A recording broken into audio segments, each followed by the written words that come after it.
Eugene, last time I spoke to you a week ago today, you said there was something in the wind very close, and the following day Dana White's on the screen inviting Kai into the UFC. Yeah. So I think it was a couple of days before we revealed that. I think you asked me, when do you think the next UFC fighter is going to come out of the gym, and I had to hold my tongue a bit. But I did feel like saying in a couple of days, but I had to keep it a big secret so that no one would know. The more people you tell, the more chance there is of people finding out. So it was a big secret we kept. Yeah, Kai said it was a big thrill for him to hear it like that too, so it was a secret worth keeping. Yeah. I found out a week before that. I had a few meetings with the UFC. I found out a week before that, and it was a hard week trying not to be around him and trying not to say anything because it was such exciting news. Talk about Kai, because I've followed his career right through.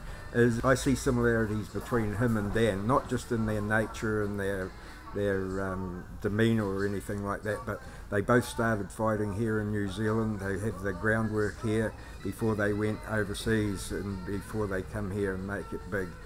Can you see any similarities at all? Yeah, well, you just alluded to the biggest similarity, that they're born and bred New Zealand fighters.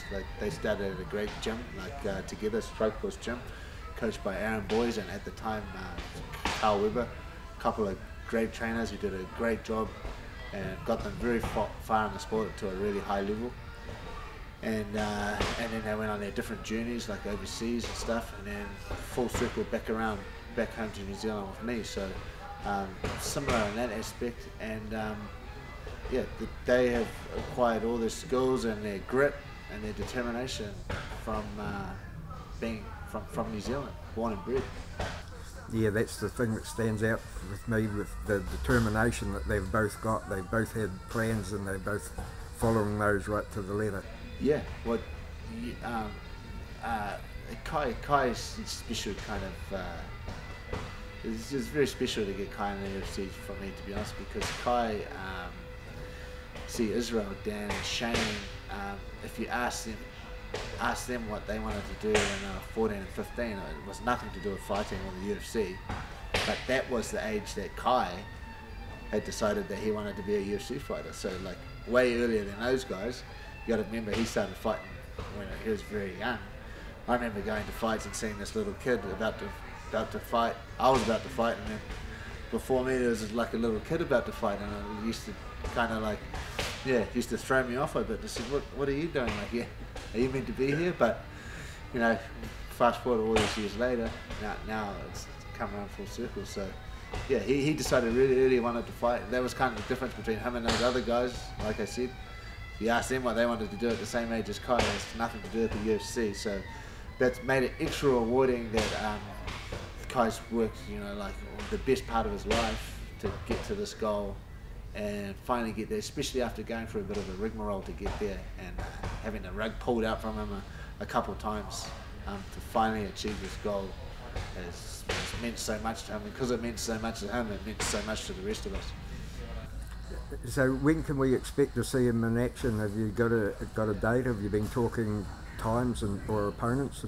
No, not really, but I'll probably get on that phone call today, to be honest, and I'll probably aim for Adelaide. I think Adelaide's a good card. It's good to debut close to home. That's why we pushed for Israel to fight in Perth, because it was close to home, and it's within economic reach of friends and family to go and support. Whereas if we had it obviously on the other side of the world, this might not be the case. So that makes sense to me. It's a good amount of time for Kai to get ready, to lose the weight, do all the things he has to do, but also his fan base and supporters is, if it's in Adelaide or Australia, that's might as well be in New Zealand. It's just as close. At the weekend, you had 3 fighters fight in Australia, and it was good news for Blood Diamond. Very good news. It was mixed results. We had 3 guys fighting, 3 very high level guys fighting, and we had 1 win and 2 losses. And Blood Diamond was the one that won, and surprisingly he won by rear naked choke. But it wasn't just a rear naked choke. Like he had to maintain the back for a good amount of time, and the guy defended the choke really well. And Blood Diamond did a bit of grip fighting, and you know, there was a lot of little technical things that he had to do to maintain the back and stay on the back without getting thrown off. The way he got the back was kind of technical as well. It's kind of like a kind of Leo Vieira kind of back take and stuff, which he hasn't learned off me or any other coaches here. We're trying to figure out where he's learnt it, but he's done a bit of training overseas and stuff, so he's got a broad range of knowledge.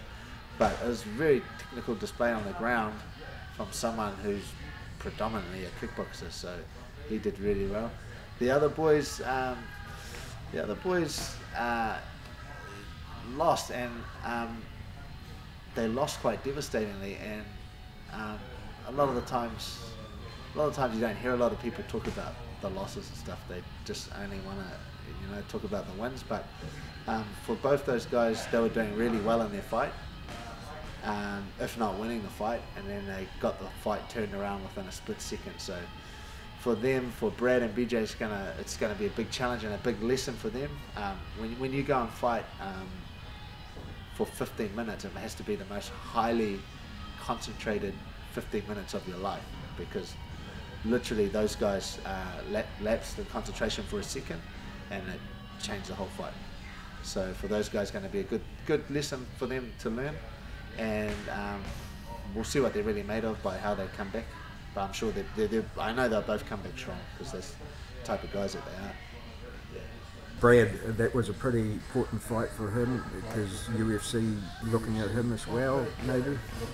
Well, Brad is a prospect, and the UFC do know who he is, and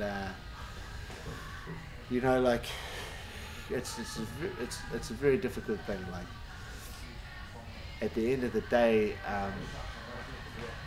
it's how you're going to approach the situation. With Brad, we can go and fight 6 or 7 taxi drivers from Thailand and get 7 wins and then go in the UFC. But whether that's going to prepare him, for that level of competition in the UFC is a different story. Yeah.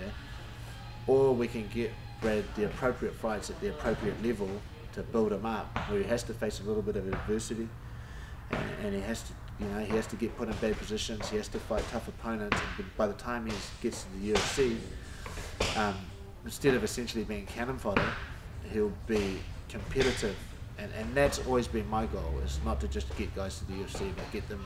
When I get guys to the UFC, like, we're getting in the UFC to become somebody, not just to fill the roster. We want to be the champion. Right? That's got to be the goal. So it's never been about padding a record and stuff. We want to fight good guys.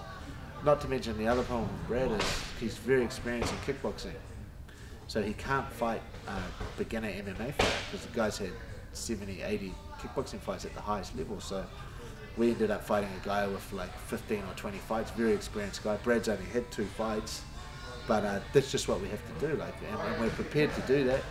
To be honest, like I said, it was as simple as Brad lapsed in concentration for a second and he got caught. That's the fight game. It's a ruthless game. You can be sharp for 14 minutes and 59 seconds, and if you're off for 1 second, me and you both know, because we've been around the fight game a lot, it can change the whole complexion of everything. So and that's basically what happened. He'll come back from that, but it was something. It's a cliche thing to say, but this loss will make him a much better fighter than he was previous to it, for sure. Thanks very much for talking to us, Eugene. You always tell the truth and you say it like it is, and that's much appreciated. Thanks for another good one, Tony. We're good.